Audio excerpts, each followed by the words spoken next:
it certainly looks at, in fact there is this word employment which I have used, and I did put it out in the media conference in Delhi. Each letter of that word employment, E stands for employment, M stands for middle class, and so on. So if you go down, that will capture everything which is in this year's budget, but highlighting some of the features. We have very clearly laid the emphasis on youth, on MSMEs. So under each category there will be a set of announcements. So some set of announcement under youth, some set of announcement under MSME. I'm only capturing the main things. Research and development, agri research and development separately, and use of DPI in agriculture but at a very high scale. So DPI, Bangalore is familiar, and actually the kind of contribution which the Silicon Valley of India has made towards the creation of DPI, we are all very familiar with it. But we want that kind of a digital public infrastructure created purely for agriculture. So that will be of several heads. I'll elaborate it a bit later. Then you have a big investment, meaning big announcement and an outlay made for space. So that is another feature. Youth, MSME, R&D, agri R&D.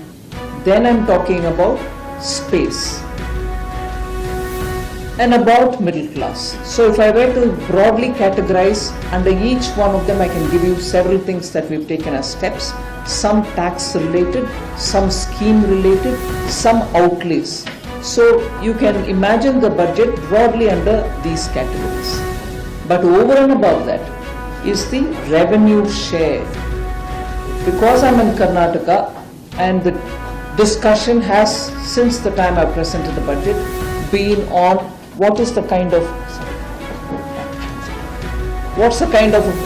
allocations for states. Is the budget being biased because it didn't in the speech name all states? So I want to clarify, or even at the beginning put forward to you as to what will be the revenue share and what will be the kind of allocations for Karnataka. After that, of course, you can always ask me questions about anything more that you want to, but I can, at your choice, either say the apportionment for Karnataka a bit later if you want, or I'll do it upfront.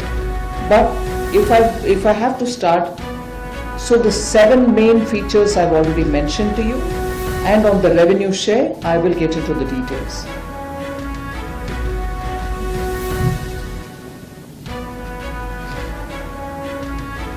See, when I'm talking about the youth, we have offered 3 different components of schemes creating jobs. First timers entering into job, what benefit do they get? What benefit the employers get for that? Then another set of announcement for a second scheme wherein again employment, but not necessarily for first timers, but even for people who are coming in a bit later in life also.